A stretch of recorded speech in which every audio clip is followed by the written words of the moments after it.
और यहाँ पे प्रश्न उत्तर देखेंगे कि निम्नलिखित में से कौन जो फेरो चुंबकीय पदार्थ हो जाते हैं।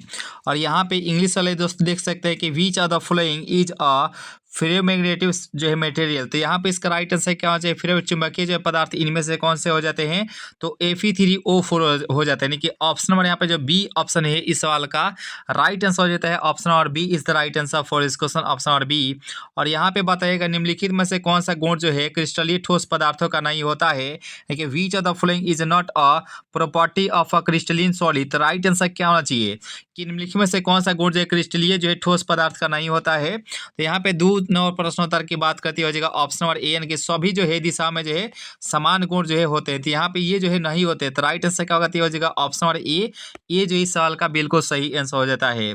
और यहाँ पे बताइएगा मूल क्रिस्टल तंत्रों की संख्या कितनी होती है, तो ये जो है 7 होती है। आप सी को पहले से ही मालूम होना चाहिए। तो हो जाएगा option number B is the right answer for this question, option number B. और यहाँ पे बताइएगा कि किसी क्रिस्टल के दो समांतर तलों के मिलर निर्देशांक क्या होते हैं। तो यहाँ पे इसका राइट आंसर हो जाएगा ऑप्शन नंबर, यानी कि समान होते हैं। Option number A is the right answer for this question, option number A. और यहाँ पे प्रश्न था देखिएगा कि NaCl जो है क्रिस्टल की संरचना क्या होती है। तो यहाँ पे देखिए पांचवा प्रश्न उत्तर का राइट आंसर क्या होना चाहिए कि NaCl क्रिस्टल की जो है संरचना क्या होती है। तो यहाँ पे इसका राइट आंसर हो जाएगा फॉला केंद्रित होती है। ऑप्शन नंबर यहाँ पे जो बी ऑप्शन इसका राइट आंसर हो जाएगा, option number B is the right answer for इस क्वेश्चन। और रवादार ठोस क्या होते हैं, तो ध्यान दीजिएगा। और यहाँ पे इसका राइट आंसर क्या होना चाहिए कि रवादार ठोस इनमें से क्या हो जाते हैं। ऑप्शन नंबर ए है हीरा, कांच, रबर या डी जो है इनमें से सभी। तो 6 का राइट आंसर ये हो जाएगा option number A is the right answer for इस क्वेश्चन, ऑप्शन नंबर ए। और यहाँ पे प्रश्न होता देख सकते हैं कि निम्नलिखित में से कौन सा ऑक्साइड जो है लौह चुंबकीय तत्व जो है प्रदर्शित करता है। यानी कि विच of the following oxide shows ferromagnetism. तो राइट आंसर क्या होना चाहिए, निम्नलिखित में से कौन सा ऑक्साइड जो है लौह चुंबकत्व जो है प्रदर्शित करता है। तो यहाँ पे ऑप्शन नंबर यहाँ पे जो ए है CrO2 राइट आंसर हो जाएगा, option number A is the right answer for this question, option number A. और यहाँ पे बताइएगा कि the number of Bravais lattice in a cubic crystal is right answer क्या होना चाहिए, घनाकार क्रिस्टल में जो है ब्रेविस जालकों की संख्या कितनी होती है। यहाँ पे 8वां प्रश्न उत्तर का राइट आंसर क्या होना चाहिए, तो यहाँ पे 8 का राइट आंसर हो जाएगा option number A is the right answer for this question, option number ए। ये जो है इस सवाल का बिल्कुल ही सही आंसर हो जाता है। और यहाँ पे बताइए 20 इकाई सेल में जो है मुक्त खाली जगह की प्रतिशत कितनी होती है। यहाँ पे 32% is the right answer for this question, option number A. A is the right answer for this question, option number A is the right answer for this question. तो 9 और प्रश्न उत्तर का हो जाता है 32% is the right answer for this question, option number A is the right answer for this question, option number A. और यहाँ पे बताइएगा कि इसका राइट आंसर क्या होना चाहिए कि निम्नलिखित में से किस प्रकार के दोष के कारण क्रिस्टल का घनत्व जो अपरिवर्तित रहता है। यानी कि due to which of the following type से ऑफ डिफेक्ट से the density of crystal remains unchanged. तो राइट आंसर क्या होना चाहिए, निम्नलिखित में से किस प्रकार के दोष में जो है उसके घनत्व जो अपरिवर्तित रहता है, यानी कि बदलता नहीं है। यहाँ पे 10 की बात करती हो जाएगा ऑप्शन नंबर, यानी कि फ्रेंकल दोष जो है इस सवाल का राइट आंसर हो जाता है option number A is the right answer for इस क्वेश्चन, ऑप्शन नंबर ए। 11वां प्रश्न होता देख सकते हैं कि ड्यू टू सर्ट की defect the density of solid. यहाँ पे सर्ट की दोष के कारण जो है ठोस का घनत्व क्या होता है। तो यहाँ पे 11 की बात करती हो जाएगा ऑप्शन नंबर बी, यानी कि घट जाता है। Option number B is the right answer for इस क्वेश्चन, ऑप्शन नंबर बी। आइए दोस्तों यहाँ पे देखिएगा कि C6H6 का कैसा पदार्थ हो जाता है। आपसे जानते हैं ये जो बेंजीन का सूत्र होता है। और यहाँ पे इसका राइट आंसर क्या होना चाहिए कि C6H6 जो है कैसा पदार्थ होता है। 12वां प्रश्न उत्तर की बात करती हो जाएगा ऑप्शन नंबर सी प्रति चुंबकीय होता है, यानी कि ऑप्शन नंबर सी जो है इस सवाल का बिल्कुल ही राइट आंसर हो जाएगा, option number C is the right answer for this question, option number C. और यहाँ पे बताइएगा निम्नलिखित में से कौन सा जो है रवाहीन ठोस होता है। तो ध्यान दीजिएगा। और यहाँ पे इसका राइट आंसर क्या होना चाहिए कि विच of the following is an amorphous solid. Right answer क्या होना चाहिए, यानी कि रवाहीन ठोस इनमें से कौन सा हो जाएगी। तो 13 का राइट आंसर हो जाएगा option number B quartz glass is the right answer for this question, option number B. 14वां प्रश्न था देख सकते हैं कि FCC जालक में कितने परमाणु होते हैं। तो how many atoms are there in FCC lattice. Right answer क्या है, FCC जालक में कितने परमाणु होते हैं। 14वां प्रश्न उत्तर की बात करिए हो जाएगा option number D 4 is the right answer for this question, option number D is the right answer for this question, option number D. Session अगर अच्छी लग रही है तो लाइक कर लीजिएगा, पहली बार क्लास से जुड़े जो सब्सक्राइब भी कर लीजिए दोस्तों। और अपने अपने दोस्तों के पास वीडियो को जरूर ही शेयर करने का प्रयास कीजिएगा। आइसोट्रॉपिक सॉल्यूशन आर इक्विवेलेंट, तो राइट आंसर समप्रासरी जो है बिलियन जो है बराबर होते हैं। 15 नंबर प्रश्नोत्तर की बात करिए हो जाएगा ऑप्शन डी मोलर जो है सांद्रण is the right answer for this question, option D is the right answer for this question, option D. और यहाँ पे प्रश्नोत्तर देख सकते हैं निम्नलिखित में से कौन सा जो है राउल्ट का नियम से धनात्मक जो है विचलन नहीं दर्शाता है, तो यहाँ पे सॉरी दर्शाता है, तो दर्शाता है कौन, तो यहाँ पे राउल्ट के नियम के जो है धनात्मक विचलन कौन दर्शाता है, तो यहाँ पे इसका जो सही आंसर होगा 16 का ये हो जाएगा ऑप्शन नंबर सी, यानी कि CHCl3 और यहाँ पे C2H5OH हो जाएगा। राइट आंसर होगा option number C is the right answer for इस क्वेश्चन, ऑप्शन नंबर सी। और यहाँ पे निम्नलिखित में से कौन सा जो बिलियन जो है तापक्रम पर निर्भर नहीं करता है, तो मोलाता is the right answer for इस क्वेश्चन, ऑप्शन नंबर बी। और यहाँ पे देखिए 18 का राइट आंसर क्या होना चाहिए, विच of the flowing will have the highest boiling point, यानी कि निम्नलिखित में से किसका क्वथनांक जो है सबसे अधिक होता है। यहाँ पे देखिए 18 का राइट आंसर क्या होना चाहिए, बाट का 18 नव प्रश्नोत्तर के बारे में तो ये हो जाएगा ऑप्शन नंबर यहाँ पे जो सी है, जल में जो है 1% जो है NaCl होता है। राइट आंसर हो जाएगा ऑप्शन नंबर यहाँ पे जो सी ऑप्शन इसका राइट आंसर हो जाएगा option number C is the right answer for this question, option number C. और यहाँ पे आप सी को अच्छे से देना है कि यदि 18 ग्राम ग्लूकोज को 1000 घोलक में घुलाया जाता है तो इसका घोल को क्या कहते हैं, तो ऑप्शन नंबर एक क्या होना चाहिए, 19 के राइट आंसर हो जाएगा ऑप्शन नंबर बी। इस तरह 0.1 मोलल होता है, बिल्कुल ही आप सी को अच्छे से बता चुके हैं, तो राइट आंसर होगा ऑप्शन नंबर बी। और यहाँ पे बताइएगा प्रसारण दाब में जो निम्नलिखित में से किसके समीकरण द्वारा व्यक्त किया जा सकता है, तो पी बराबर क्या होता है CRT होता है। राइट आंसर क्या होगा, हो जाएगा ऑप्शन नंबर ए जो इसका राइट आंसर हो जाता है, option number A is the right answer for this question, option number ए। चलिए यहाँ पे बताइएगा कि अर्ध परगम में झिल्ली से प्रसारण की क्रिया में निकल पाते हैं, यानी कि इन osmosis the flowing cap can pass through the semi permeable membrane, तो राइट आंसर क्या होना चाहिए कि यहाँ पे अर्ध परगम झिल्ली से जो है प्रसारण की क्रिया निकल पाते हैं, तो यहाँ पे ऑप्शन नंबर यहाँ पे एक ही इसका हो जाता है, ऑप्शन नंबर बी। विलायक के अणु जो है इसका राइट सॉल्वेंट के molecule is right answer for this question, option number B. और यहाँ पे बताएगा CaNO3 होल ट्वाइस में 1/2 गुना कितना होता है, तो 1/2 फैक्टर यहाँ पे फैक्टर यहाँ पे चुना था, तो राइट आंसर क्या होना चाहिए 22 का, तो हो जाएगा option number C 3 is the right answer for this question, option number C is the right answer for this question. मानव में जो है रक्त का पीएच मान क्या होता है, तो यहाँ पे ऑप्शन नंबर सी 7.4 होता है, याद रखिएगा दोस्तों। ब्लड का जो पीएच मान जो है 7.4 होता है, याद रखिएगा। और यह जो त्वरक संयोजी ऊतक होता है, याद रखिएगा दोस्तों, ठीक है। और परमाणु द्रव्यमान जो है बराबर होता है, ध्यान दीजिएगा। और यहाँ पे इसका राइट आंसर क्या होना चाहिए कि atomic mass is equal to परमाणु द्रव्यमान जो है बराबर होते हैं, तो देखिए 24 का राइट आंसर क्या होना चाहिए, तो हो जाएगा ऑप्शन नंबर यहाँ पे जो सी है, परमाणु के न्यूट्रॉन्स की संख्या और प्रोटॉनों के योगफल is the right answer for this question, option number C is the right answer for this question, option number C is the right answer for this question, option number C. और यहाँ पे बताइएगा इसका राइट आंसर क्या होना चाहिए कि निम्नलिखित में से कौन जो है राउल्ट के नियम का पालन करता है, तो यहाँ पे ऑप्शन नंबर यहाँ पे जो ए है इस सवाल का राइट आंसर हो जाएगा option number A is the right answer for this question. प्रसरणी दाब जो है बढ़ता है जब तापक्रम बढ़ता है, तापक्रम घटता है, आयतन बढ़ता है, या जो है डी जो है इनमें से कोई नहीं, यानी कि ऑस्मोटिक प्रेशर इंक्रीजेज व्हेन, यहाँ पे देखिए 26 का राइट आंसर क्या होना चाहिए कि प्रसरणी दाब जो है बढ़ता है जब क्या होता है।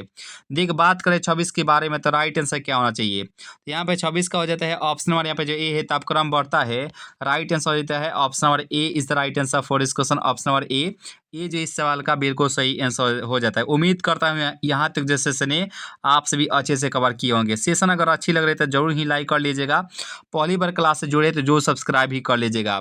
और किसी ठोस विलय की वह अधिकतम मात्रा जिसे किसी विलायक की विशिष्ट मात्रा में घोला जा सके वह जो है निर्भर नहीं करता है, तो ध्यान दीजिएगा the maximum amount of a solid that can be dissolved in a specific quantity of the solvent does not depend on, तो यहाँ पे इसका राइट आंसर क्या होना चाहिए कि किसी ठोस विलय का वह अधिकतम मात्रा जिसे किसी विलायक की विशिष्ट मात्रा में घोला जा सके वह जो निर्भर नहीं करता है, तो राइट आंसर क्या होगा 27 का, हो जाएगा ऑप्शन नंबर सी दाब इज द यानी कि pressure is the right answer for this question, option number C जो इस सवाल का बिल्कुल सही आंसर हो जाएगा, option number C is the right answer for this question.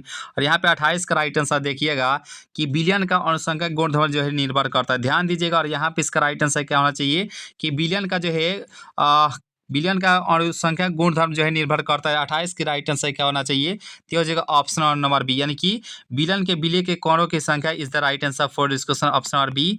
B जो इस सवाल का बिल्कुल ही सही आंसर हो जाएगा, option number B is the right answer for this question. और संख्या गुणधर्म होते हैं, यहाँ पे इसका राइट आंसर क्या होना चाहिए, सभी दोस्त का यहाँ पे सही सही आंसर आना चाहिए कि और संख्या गुणधर्म जो है कितने प्रकार के होते हैं।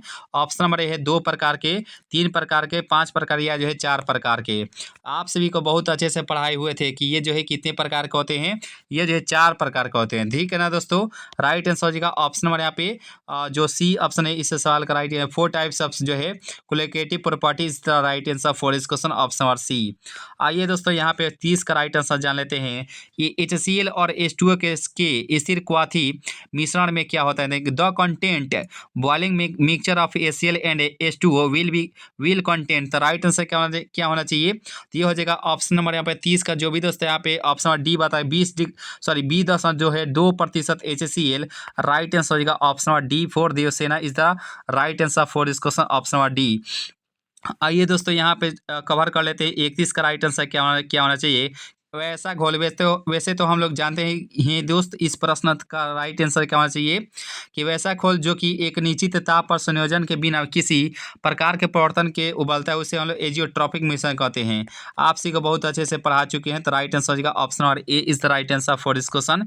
और आयनीकरण का सिद्धांत जो है किसने दिए थे, यहाँ पे who give the theory of ionisation, तो राइट आंसर क्या होना चाहिए, तो यहाँ पे आयनीकरण का सिद्धांत जो है किसके द्वारा दिया गया था, यानी कि प्रतिपादित किया गया था, तो यहाँ पे ऑप्शन नंबर बी जो है यहाँ पे आर्हेनियस साहब, राइट आंसर हो जाएगा option number B is the right answer for this question, option number B is the right answer for this question. और यहाँ पे प्रश्न होता देखिएगा कि किसी सेल अभिक्रिया के समय अवस्था पर सेल का विद्युतवाहक बल जो है होता है at the equilibrium state of a cell reaction the electromotive force of the cell is, the right answer क्या होना चाहिए कि किसी सेल अभिक्रिया के समय अवस्था पर सेल का जो है विद्युतवाहक बल जो है कैसा होना चाहिए, तो 33 का हो जाएगा शून्य होना चाहिए, option number B is the right answer for this question, option number B is the right answer for this question. और यहाँ पे बताइएगा कि फैराडे का विद्युत विच्छेदन का द्वितीय नियम जो है संबंधित होता है, ध्यान दीजिएगा यहाँ पे देखिए 34 का राइट आंसर क्या होना चाहिए कि फैराडे का विद्युतीय विच्छेदन का द्वितीय नियम क्या होता है, तो वैद्युत अपघट्य के समतुल्य भार से होता है, यानी कि ऑप्शन नंबर यहाँ पे जो बी ऑप्शन है इस सवाल का राइट आंसर हो जाता है, option number B is the right answer for this question, option number B. यहाँ पे 35 का राइट आंसर दीजिएगा कि फैराडे का प्रथम नियम जो है संबंधित होता है, यहाँ पे 35 का राइट आंसर क्या होना चाहिए, फैराडे का जो है प्रथम नियम जो है संबंधित होता है, तो देखिए 35 की बात करती हो जाएगा ऑप्शन नंबर बी जो है इसका राइट आंसर, यानी कि एम बराबर क्या होता है, तो एम बराबर होता है ठीक है और एम बराबर होता है ECT होता है, option number B is the right answer for this question, option number B. और आइंस्टीन साहब के द्वारा किया गया था ई बराबर जो है MC इसका जो है दिया गया था, जो कि द्रव्यमान संबंधित जो है नियम होता है, राइट आंसर हो जाएगा option number B is the right answer for this question, option number B. और निम्नलिखित में से कौन जो है द्वितीयक सेल होते हैं, ध्यान दीजिएगा और यहाँ पे इसका राइट आंसर आप सभी को अच्छे से बताना कि द्वितीयक सेल इनमें से कौन से हो जाते हैं, यानी कि which of the following is a secondary cell, तो यहाँ पे lead storage battery is the right answer for this question, option number B. और बी के साथ जो भी दोस्त गए हैं राइट आंसर हो जाता है, option number B is the right answer for this question, option number B. और यहाँ पे प्रश्न होता देख सकते हैं कि विशिष्ट प्रतिरोध की जो है इकाई क्या होती है, ध्यान से दीजिएगा इसका राइट आंसर क्या होना चाहिए कि विशिष्ट प्रतिरोध की जो है इकाई क्या होती है।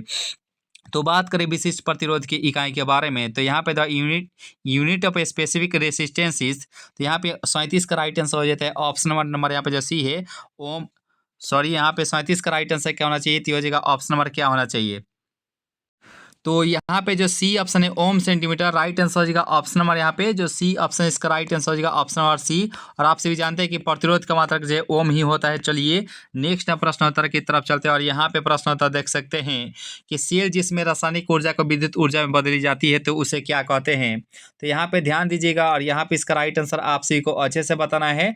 इसका राइट आंसर क्या होना चाहिए कि सेल जो है जिसमें रासायनिक ऊर्जा को विद्युत ऊर्जा में बदली जा सकती है उसे हम लोग किस नाम से जानते हैं, तो उसे हम लोग ग्लोनिक सेल के नाम से जानते हैं। यानी कि ऑप्शन नंबर यहाँ पे जो बी ऑप्शन है इस सवाल का राइट आंसर हो जाता है। Option number B is the right answer for this question. और यहाँ पे बताएगा hydrogen oxygen cell is which of the following type of cell, कि हाइड्रोजन ऑक्सीजन सेल निम्नलिखित में से किस तरह का सेल होते हैं। ऑप्शन नंबर है प्राथमिक, ईंधन, द्वितीयक या जो है लेड संचयक। तो आप सभी दोस्त को अच्छे से बताए थे कि हाइड्रोजन जो है वह प्रकृति का जो है यानी कि सॉरी भविष्य का जो ईंधन कहलाता है। जाहिर सी बात ये हो जाएगा ईंधन सेल। Option number C is the right answer for this question. Option number C. 14वां प्रश्न होता देखिएगा कि किसी चालकत्व का सेल इस तरह क्या होता है। तो 40 का राइट आंसर हो जाएगा ऑप्शन नंबर ए I/A। राइट आंसर हो जाएगा option number A is the right answer for this question. Option number A is the right answer for this question. और यहाँ पे बताइएगा कि जब अभिक्रिया में धनात्मक उत्प्रेरक का उपयोग किया जाता है तो सक्रियण ऊर्जा क्या होती है। ध्यान दीजिएगा इंग्लिश वाले दोस्तों कि when a positive catalyst is used in a reaction is activation energy. तो राइट आंसर क्या होना चाहिए कि जब अभिक्रिया में धनात्मक जो उत्प्रेरक का उपयोग किया जाता है तो संक्रियण ऊर्जा में क्या परिवर्तन होती है। देखिए 41वां प्रश्न उत्तर हो जाएगा घटता यानी कि decrease is the right answer for इस क्वेश्चन। ऑप्शन नंबर बी जो इस सवाल का बिल्कुल सही आंसर हो जाएगा। Option number B is the right answer for इस क्वेश्चन। और यहाँ पे 42वां प्रश्न उत्तर देख सकते हैं कि अभिक्रिया के पश्चात उत्प्रेरक की मात्रा क्या होती है। The amount of catalyst after the reaction. अभिक्रिया के पश्चात जो उत्प्रेरक की मात्रा क्या होती है। तो यहाँ पे चारों ऑप्शन का देखिए अपरिवर्तित, परिवर्तित, घट या जो है बढ़ जाती है। तो यहाँ पे देखिए 42 का राइट आंसर क्या होगा। तो हो जाएगा ऑप्शन नंबर ए अपरिवर्तित रहती है, यानी कि इसमें कोई बदलाव यानी कि चेंजेस नहीं होती है। तो राइट आंसर हो जाएगा option number A is the right answer for this question. और यहाँ पे बताएगा कि वह अभिक्रिया जिसमें दो अभिकारक भाग लेकर उत्पाद बनाते हैं क्या कहलाते हैं। The reaction in which two reactant take part from the produce. यहाँ पे इसका तो राइट आंसर क्या होना चाहिए कि वह अभिक्रिया जिसमें दो अभिकारक भाग लेकर उत्पाद बनाते हैं क्या कहलाते हैं। तो यहाँ पे 43 का राइट आंसर हो जाएगा ऑप्शन नंबर बी द्विक अणु is the right, biomolecular is the right answer for this question. Option number B जो है इस सवाल का बिल्कुल सही आंसर हो जाएगा। उम्मीद करता हूँ यहाँ तक जो सेशन है आपसे भी अच्छे से कवर किए होंगे। सेशन अगर अच्छी लग रही तो एक बार आपसे जो ही लाइक कर लीजिएगा और दोस्तों को भी शेयर कर दीजिएगा। और सब्सक्राइब तो बनता है दोस्त, जो भी दोस्त नए अगर जुड़े जो सब्सक्राइब भी कर लीजिए, ठीक है। तो यहाँ पे शून्य कोटि अभिक्रिया के लिए जो है वेग स्थिरांक की इकाई क्या होती है। The unit of rate constant of the zero और द रिएक्शन इस तरह। यहाँ पे देखिए 44 की बात करती हो जाएगा option D mole litre inverse जो है सेकेंड इनवर्स होता है। राइट आंसर हो जाएगा ऑप्शन नंबर डी जो है इस सवाल का राइट आंसर हो जाएगा ऑप्शन नंबर डी फॉर देवसेना। 45वां प्रश्न था देखिएगा कि किसी पदार्थ की अभिक्रिया के दौर जो है निर्भर करती है। तो the rate of reaction of the substance depend on the संक्रियण मात्रा। राइट आंसर हो जाएगा option number D is the right answer for this question. Option number D is the right answer for this question. 46 का right answer आप सभी को देना है कि किसी रासायनिक अभिक्रिया का वेग स्थिरांक निम्नलिखित में से किस पर जो है निर्भर करता है। तो यहाँ पे the rate constant of the chemical reaction depends on which of the following. यहाँ पे किसी रासायनिक अभिक्रिया का वेग स्थिरांक निम्नलिखित में से किस पर जो है निर्भर करता है। 46 का राइट आंसर हो जाएगा ऑप्शन नंबर यानी कि temperature is the right answer for this question. Option number A is the right answer for this question. Option number ए। चलिए इसका राइट आंसर बताएगा कि किस कोटि की अभिक्रिया के लिए वेग और जो है वेग स्थिरांक की इकाई जो है समान होती है। तो हम सभी दोस्त जानते हैं कि जो है शून्य कोटि की अभिक्रिया हो जाएगी। Option number A is the right answer for इसको जीरो। और यहाँ पे किसी अभिक्रिया में उत्प्रेरक का क्या कार्य होता है। तो यहाँ पे देखिए इसका राइट आंसर क्या होना चाहिए कि इन एनी रिएक्शन और कैटलिस्ट। 48 का राइट आंसर क्या होना चाहिए कि किसी भी अभिक्रिया जो उत्प्रेरक का जो कार्य होता है वह अभिक्रिया के वेग को बढ़ाता भी है और जो है घटाता ही भी है, समय के अनुसार जो है बदलता रहता है। तो राइट आंसर क्या होगा हो जाएगा ऑप्शन नंबर यहाँ पे जो सी ऑप्शन है इस सवाल का राइट आंसर हो जाता है। Option number C is the right answer for this question. और दूध होता है तो मिल्क इज व्हाट। तो यहाँ पे दूध की बात करें तो यहाँ पे 49 का राइट आंसर हो जाएगा ऑप्शन नंबर ए जल में परिक्षेपित वासा होती है। तो राइट आंसर हो जाएगा ऑप्शन नंबर यहाँ पे यानी कि घुलनशील वासा होती है। राइट आंसर हो जाएगा option number A is the right answer for this question. और निम्नलिखित में से जो है कौन जो है लाइफिलिक कोलाइड के रूप में हो जाएगा, यानी कि which of the following is the lyophilic colloid. तो राइट आंसर क्या होना चाहिए। ऑप्शन नंबर ए है दूध, कोहरा, गम या खून। तो यहाँ पे देखिए 50 का राइट आंसर क्या होना चाहिए कि निम्नलिखित में से कौन जो है लाइफिलिक कोलाइड हो जाते हैं। बात करें 50 के बारे में तो ये हो जाएगा ऑप्शन नंबर यहाँ पे जो बी ऑप्शन है कि गम, राइट आंसर हो जाएगा option number B is the right answer for this question. Option number B जो है इस सवाल का राइट आंसर हो जाता है। और यहाँ पे प्रश्न होता देखिएगा कि निम्नलिखित में से किस विधि के द्वारा कोलाइडी विलयन का शोधन जो है किया जा सकता है। तो राइट आंसर क्या होना चाहिए कि by which of the following method से कोलाइडल सॉल्यूशन इज प्यूरिफाइड। तो राइट आंसर क्या होना चाहिए कि निम्नलिखित में से किस विधि के द्वारा जो है कोलाइडी विलयन का शोधन जो है किया जाता है। तो यहाँ पे 51 प्रश्नोत्तर की बात करें तो हो जाएगा ऑप्शन नंबर सी अपोहन is the right answer for this question. Option number C is the right answer for this question. यहाँ पे बताइएगा कि रासायनिक अधिशोषण क्या होते हैं। देखिए रासायनिक अधिशोषण की बात करें यानी कि केमिकल जो है एडजॉर्प्शन की बात करती है अनुत कुमारी यानी कि irreversible is the right answer for this question. Option number B. और भौतिक के लिए क्या होता है उत्कुमारीय होता है। तो राइट आंसर क्या होगा तो हो जाएगा option number B is the right answer for this question. 53 प्रश्न देख सकते हैं कि in which of the following Tyndall effect is not found. तो यहाँ पर निम्नलिखित में से किस में जो है टिंडल प्रभाव जो है नहीं पाया जाता है। तो राइट आंसर आप सी को अच्छे से बताना इसका राइट आंसर क्या होना चाहिए।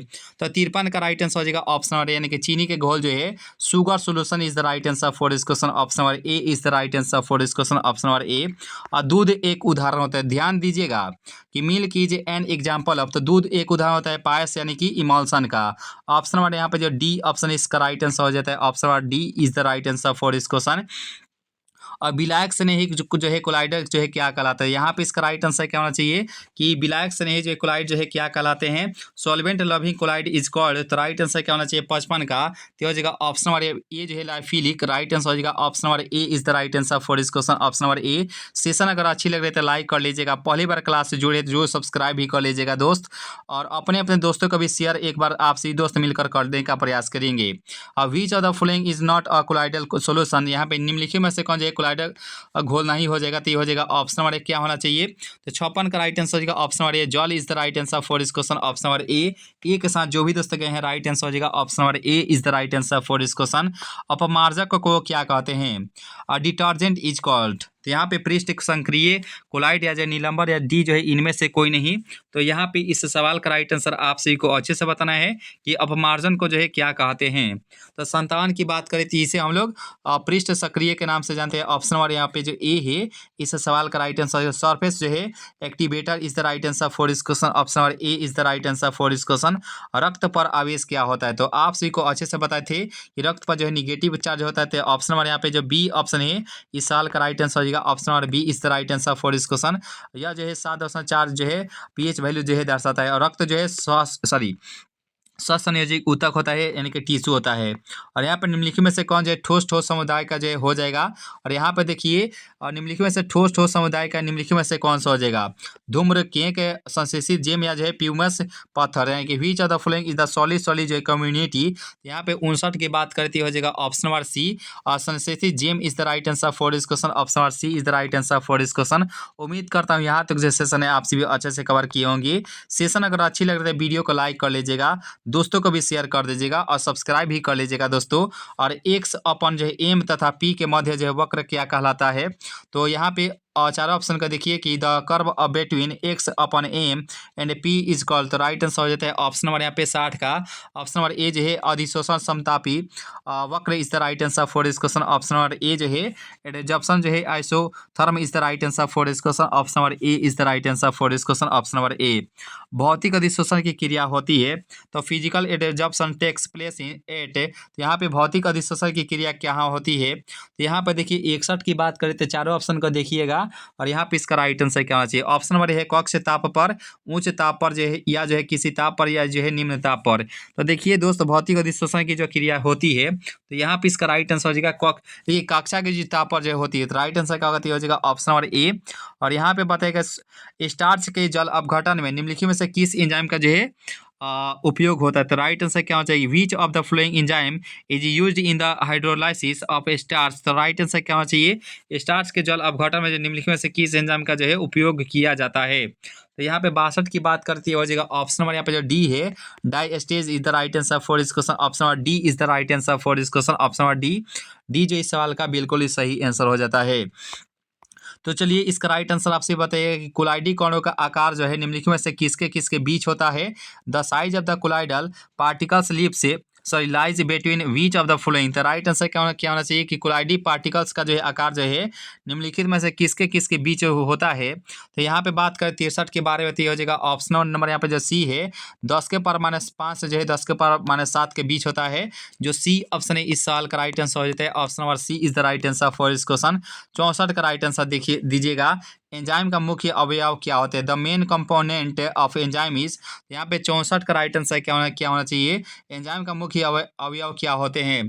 तो बात करें 64 के बारे में, तो ये हो जाएगा option number A protein is the right answer for इस question. Option number A is the right answer for इस क्वेश्चन, ऑप्शन नंबर ए। और यहाँ पे बताइएगा कि शीत कक्ष जो है प्रक्रम में प्रयुक्त उत्प्रेरक क्या होते हैं? The catalyst used in the cold chamber process. Right answer क्या होना चाहिए? शीत कक्ष में जो है प्रक्रम जो है में प्रयुक्त उत्प्रेरक के रूप में क्या होते हैं? 65 का राइट आंसर क्या होना चाहिए? N2O होता है, ठीक है, N2O। राइट आंसर क्या होगा? तो ये हो जाएगा ऑप्शन नंबर ए जो है इस सवाल का बिल्कुल सही आंसर हो जाएगा। Option number A is the right answer for this question. Ionic crystal का उदाहरण इनमें से कौन सा हो जाएगा? ध्यान दीजिएगा कि an example of ionic crystal is, यहाँ पे आयनिक क्रिस्टल का उदाहरण इनमें से कौन सा हो जाएगा? बात करें 66 नंबर प्रश्नोत्तर के बारे में, तो हो जाएगा ऑप्शन नंबर सी जो है सोडियम क्लोराइड। राइट आंसर यानी कि NaCl जो है इसका राइट आंसर हो जाएगा। NaCl is the right answer for this question, sodium chloride. और यहाँ पे बताइएगा कि द्रव स्नेही क्लोराइड की अस्थायित्व का प्रमुख कारण क्या होते हैं? ध्यान दीजिएगा। और यहाँ पे इसका राइट आंसर क्या होना चाहिए? The main reason for the stability of lyophilic colloid is. Right answer क्या होना चाहिए कि द्रव स्नेही जो है कोलाइडो की अस्थायित्व का प्रमुख कारण क्या होता है? ऑप्शन नंबर ए है आकार, ना तो आवेश या जो है द्रवीकरण। तो यहाँ पे इसका राइट आंसर क्या होना चाहिए? तो देखिए द्रव स्नेही कोलाइडो की अस्थायित्व का प्रमुख जो कारण होता है तो वह उसका जो है आवेश होता है, कि उसका चार्ज होता है। राइट आंसर क्या होगा? तो हो जाएगा ऑप्शन नंबर बी जो इस सवाल का राइट आंसर हो जाता है। Option number B is the right answer for इस क्वेश्चन। और यहाँ पे बताएगा कि the scientist who first explained catalyst was. तो यहाँ पे जो है उत्प्रेरक की व्याख्या जो है सबसे पहले करने वाले वैज्ञानिक का नाम क्या था? तो यहाँ पे इसका जो सही है 68 का हो जाएगा ऑप्शन नंबर डी, यानी कि Berzelius is the right answer for इस क्वेश्चन, ऑप्शन नंबर डी। और 69 प्रश्न था देखिएगा कि P2O5 एक अक्षय क्या होते हैं? तो P2O5 इज अ गुड, तो ये होते हैं अवशोषक, यानी कि adsorption is the right answer, sorry absorbent is the right answer for इस question, option number B is the right answer for इस क्वेश्चन, ऑप्शन नंबर बी। और यहाँ पे बताइएगा कि साबुन जो है साबुन ग्रीस को किसके द्वारा जो है निकालता है? तो यहाँ पे इसका राइट आंसर क्या होना चाहिए?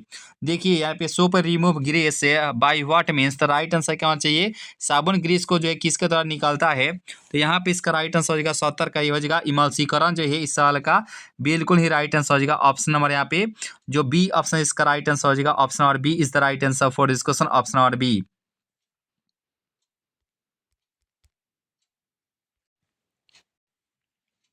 तो दोस्तों इस प्रकार से इस महत्वपूर्ण सेशन को यहीं पे ख़त्म ही किया जाता है। सेशन अगर आप सभी को अच्छी लगी हो तो ज़रूर लाइक भी कर लीजिएगा। पहली बार क्लास से जुड़े हैं तो जो सब्सक्राइब भी कर लीजिएगा दोस्तों, ठीक है। और सेशन आज का कैसा लगा आप सभी जरूर ही कमेंट करके लास्ट में जो ही बताने का प्रयास कीजिएगा दोस्तों। और ये जो वीडियो है अधिक से अधिक आप सभी अपने अपने दोस्तों के पास भी शेयर करने का प्रयास कीजिएगा। जो भी आपका स्टडी ग्रुप हो उसमें आप सभी जरूर ही शेयर करने का प्रयास कीजिएगा।